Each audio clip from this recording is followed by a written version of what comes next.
podcast. I'm your host, Gungu Mildred, and I'm so happy that you've joined me on another Saturday for another amazing episode.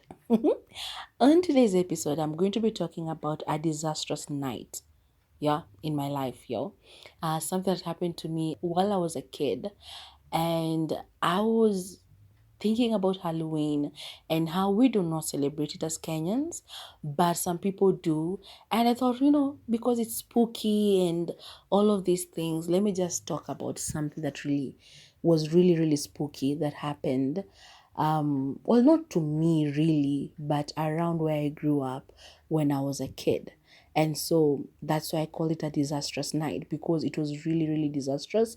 It was really bad. And somebody actually very young died on that day. And so I thought, okay, Halloween, and I don't have a lot of spooky stories. So this one, I was just like, let me tell this, share this, and maybe it will help somebody. If you listen to it, you can go and tell somebody else somewhere else, just as a warning, so that you can advise your kids to be careful. Because things that might seem like play, and just harmless games might be very bad and very detrimental to people's lives and livelihoods and stuff like that. So yeah, it was a really bad night. But yeah, so I've spoken about this before. Like, I grew up in a hospital staff quarters, because my grandmother worked at Gertrude's and we lived in the staff quarters. So I don't know how to explain how these houses were, but I'm going to talk about the higher level and lower level where we used to live. And so that you can understand, sort of, because explaining in Swahili makes sense, but because I don't want just for my audience to be just Kenyans, I'm going to try and speak in English so that everybody could understand. And the thing is also, like, I know right now we're still at 42 subscribers, but maybe in the future somebody else will join and will want to go back to, the beginning and start listening from the start, and they'll catch this story. And so I just want everybody to be able to understand it. So we used to play a lot outside. Like, it's not like the kids nowadays. I've seen actually some millennials, moms and dads, they're actively making sure their children are playing outside, but a lot of kids do not get to play outside, but we did. Like, we played hide and seek, we played bladder, we played kati, all these games. I'm saying them in Swahili, I do not know how to call them in English, but I'm sure if you're listening from any other country and you're a kid who played outside with other kids, especially in Africa, you remember them. We played a lot of games. Hide and seek is something that we mostly played at night. Why? Because it was easier to hide and you could camouflage in a lot of different ways. And so this one night, I don't remember what games we were playing, but we were the higher level, so we were playing there. Now, my childhood friends, that is, I don't know if I should use their names, or if I think I'll hide the name for the people who were really affected, but the others, you have heard me talk about Gladys, you've heard me about talking about Johnny and stuff. So we're playing with all of them. And so this boy that is directly affected, him and his brother, I'll call him the one who's like my age mate, I'll call him Stanley. And his younger brother, I'll call him Ken. Okay? So we were playing with all of these people. Ken was much younger than us. I think, well, not much younger, but I think it was 3-4 years younger than us. He was younger. So maybe it's because I was still a kid back then. That's why I remember him like being, because he was younger than us. I feel like I remember him by like being much younger, but maybe he wasn't so much younger, okay? But he was definitely like 2-3 years younger than us. So we were playing with a lot of other kids, and then it got to 7 p.m. and we were supposed to go to our homes now, because I think it was a school night, if I'm not mistaken. That's why we stopped playing at that time, because if it was the weekend, we would play even until 10 p.m. But because it was during a school night, we were supposed to go. Like, by 7, you go, take a shower, get into the house, have your dinner, fall asleep by 8:39 latest or something. But yeah, so my grandma was at work. She was on the afternoon shift that started, I think it was at 1 or 1:30 or at 2, to 8. I think it's 2 to 8 or something like that. And so nobody was in my house. I was a little bit, did I have the key? I don't know how I had access to my house because usually my grandmother would go with the key. But maybe I'd taken it after school and I was at home by myself. I don't know. And where we grew up at that time, we will just leave the door. Like you just put it back. Nobody would open it to enter to steal anything. So I hadn't locked my door, but I had gone to play.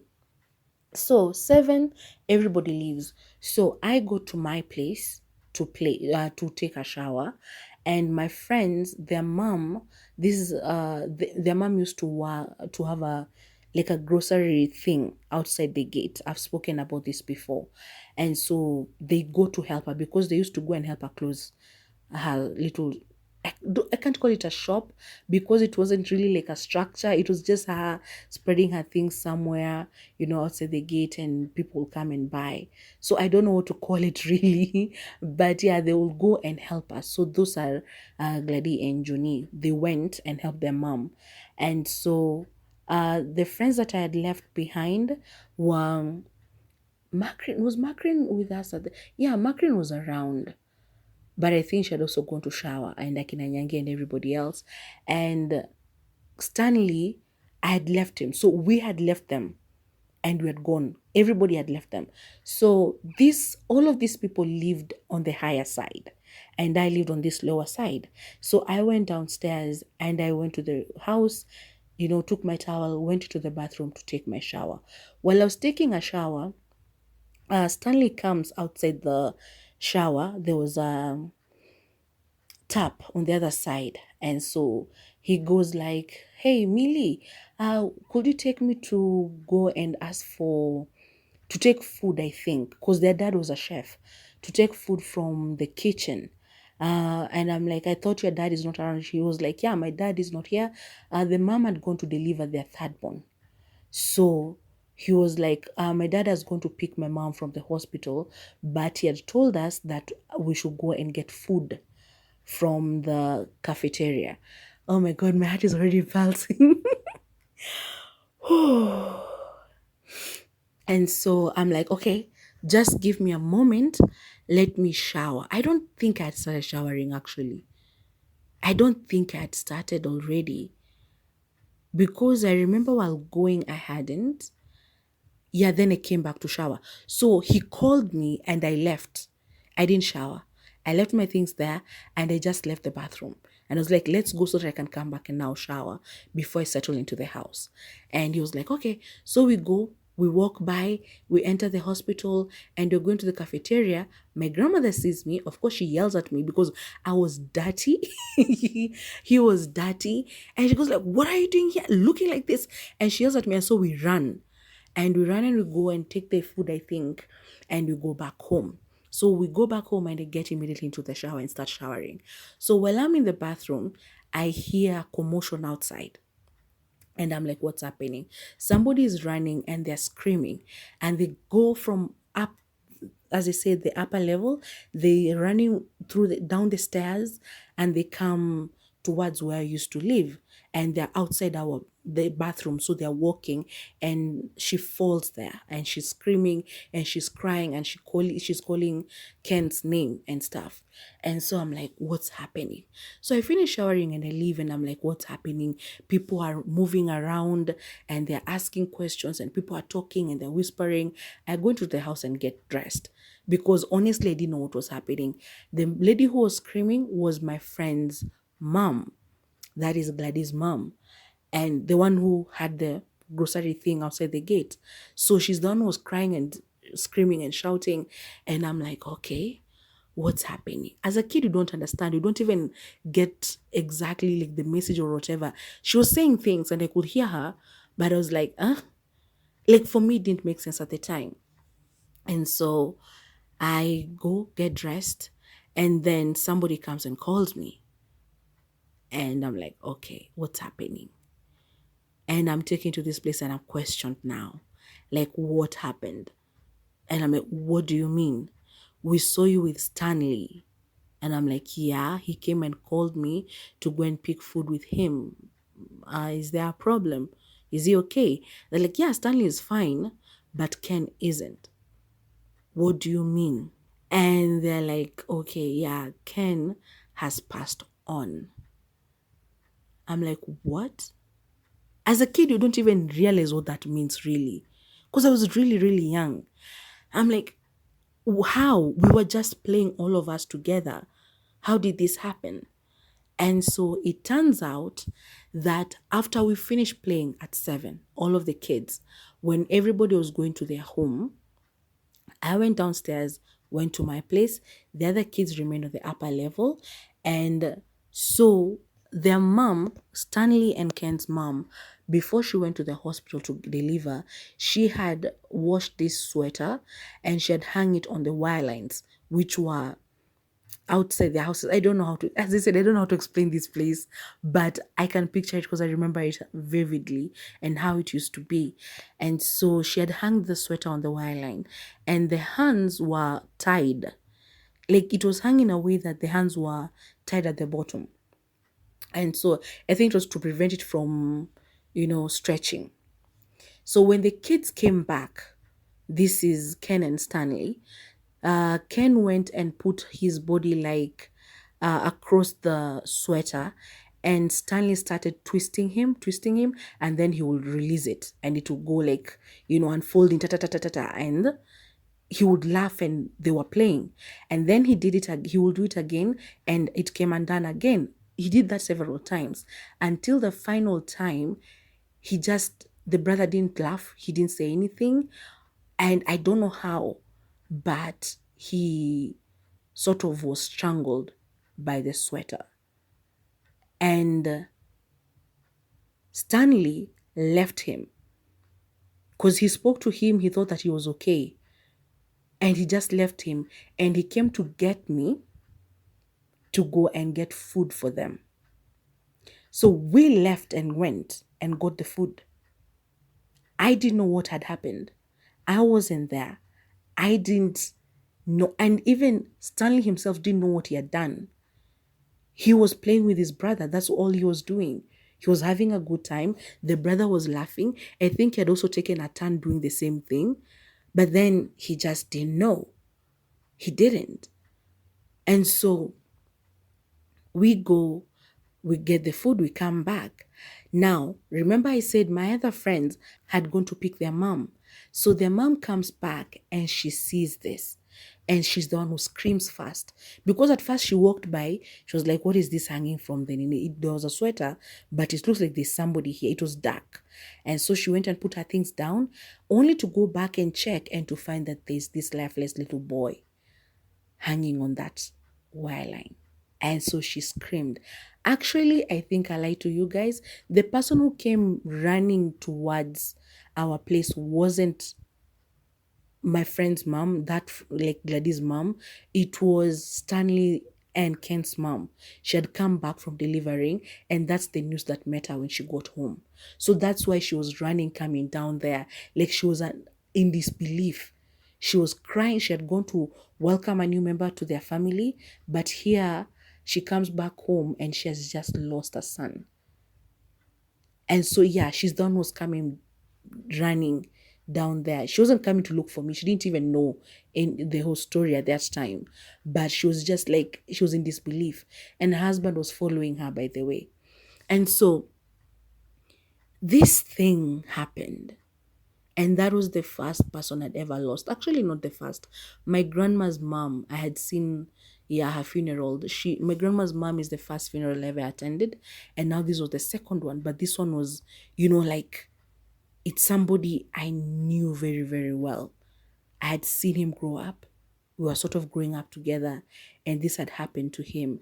I was sort of linked to the whole thing because the brother came to get me. So I remember people asking me, what happened? You were seen with Stanley right after this happened. Because Stanley says that he came to get you to go and get food. I'm like, yeah, that's all that happened after we played. I went to try and take a shower. He came and called me. We went. Did he tell you anything? I'm like, no. I didn't even know they were playing that game. We didn't talk about that. I don't even remember the conversation we had while going to get the food for them. Honestly, I don't. But here just I don't want to say the way it has come into mind because that's not really what it did because it wasn't intentional, but you can understand just how unnerving that felt. So, yeah, he had played a hand in offing his brother and he didn't know. And so this entire thing happened. The parent, and this boy used to be beaten by the mom. Stanley, the mom used to beat him so badly. I think at some point he even beat him with a knife and cut off a little bit of his ear.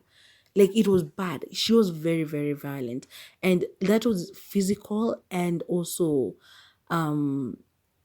verbal.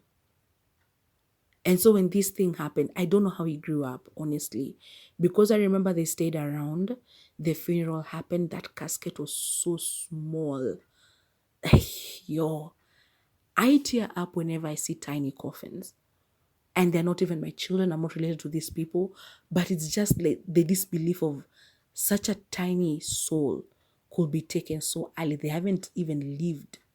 Like, why did God give this little person to people only to be taken so early? So you can understand, like, it's just, but I remember seeing that tiny coffin being brought. And we were there at another friend's house. So we were looking from there and we saw, and I remember it spooked me because they used to put cotton in the, I mean, nose and ears back in the day. I don't know why they used to do it, but it was such an unnerving scene that right now I'm talking about it and I feel like I'm getting goosebumps because I can remember. And we were so tiny. We didn't even understand what was happening really. And how it never traumatized me as a kid, I do not understand. And maybe it's because I really didn't understand what really happened. Because for me, it didn't make sense. We were playing. And then I went to take a shower. We went for food. Came back, I took my shower. And the place just went dark. People were screaming. And there was all of this, chaos. So, yeah, we lost little Ken that day. And the funeral, as I said, the casket was so small. And then they went, because he was brought to the compound for us to see him. And then he was taken to the village to be buried over there. But when they came back, they didn't stay. I think the dad quit his job and they moved. So I don't know where they went to. But I know ever since, every once in a while, I always wonder how Stanley's life turned out because he grew up with that on his mind. He knew that he had played a hand in offing his brother. Well, it was a game, yes. He didn't do it intentionally, yes. But he knows that it happened while they were playing together. And the way the mom used to be so abusive towards him, I don't know how he felt. After that, I don't know if she ever loved him. I don't know if she ever showed him any love, I should say. I don't know if she ever showed him care, concern. I don't know what she said to him. Like, I've watched movies where a parent blames their child because their mom died after they were born, like during childbirth and stuff. And the dad goes like, you are the one who killed your mother. I've had such situations. I've watched such movies and I've had such statements. And I'm always like, do not do that. Do not blame your child for that. But this one, I'm sure, I don't know. I don't want to say I'm sure the mom blamed him because maybe I just don't know. I don't know. Because the way she used to treat him, my only thought is that she became worse. And I just hope that he's okay wherever he is. If he's still alive, if he's still with us. I don't know what kind of person he grew up to be. So, like, if he's still around, I hope that he's doing well. Hope that he doesn't blame himself. Hope that, because he's my age mate. So, I hope that his relationship with his mom got better. But if he's not, wherever he is, I don't know. Because the problem is back then we didn't have phones. So you couldn't keep touch, you couldn't, have contact with people like that. Whoa, yeah.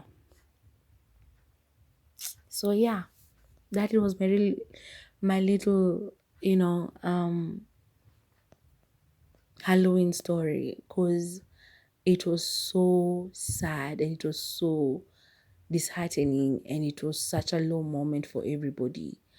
I don't think I'll ever forget the mom screaming and running. Actually, hearing Mama Gladys scream fast and then the mom screaming and crying and calling his name and seeing that tiny, tiny casket that day. Because, yeah. So, yeah, we lost Ken.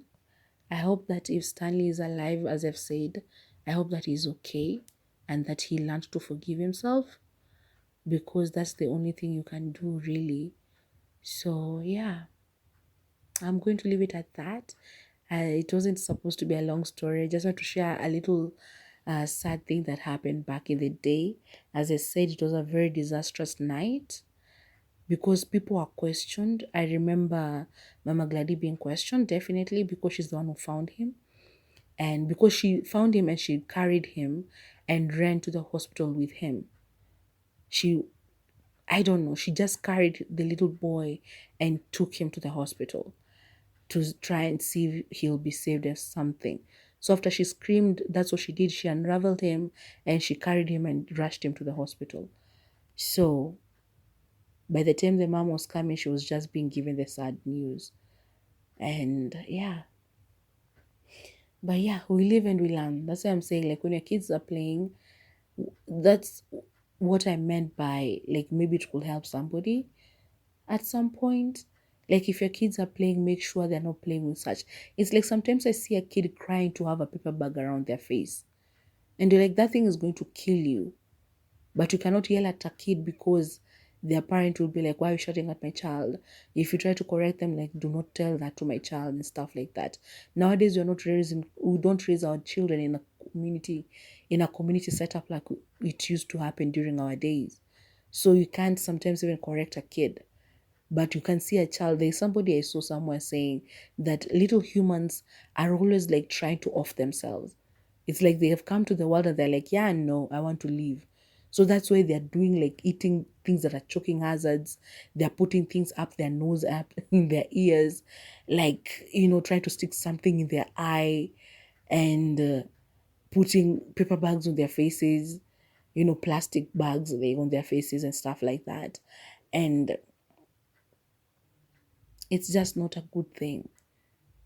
And it's very, very disastrous when a young life is lost, And so just be careful. When your kids are playing, make sure they're in a place where you can watch them.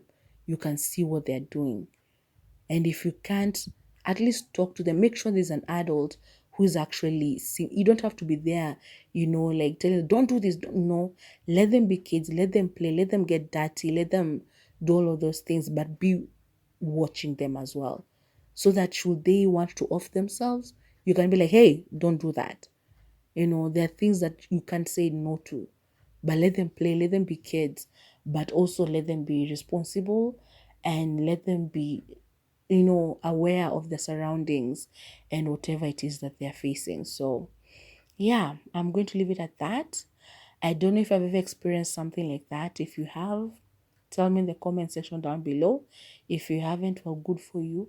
I'm glad you don't have something as terrible like that to remember. And yeah, just tell me, send good vibes my way, because this has really reminded me of such a dark day. And I haven't really spoken about that incident for years now. But yeah, I just want to share it.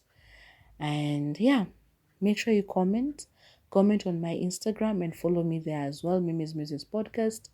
Remember to like, share, subscribe, and hit the bell for notifications so that whenever I upload something new, you're going to be amongst the first people to come and watch. Okay? Before I finish, I started a business. Please make your orders. If you're listening to this, make your orders if you're around Thika Road, if you're around Kasarani, and if you're around CBD, because you can bring it up to there. I bake cookies, I bake muffins, I bake brownies, I bake cupcakes. I do two different types, oil-based and butter-based. They're both delicious. Taste different a little bit, but they're both delicious, and I promise you're going to love them. Okay? Bye-bye now.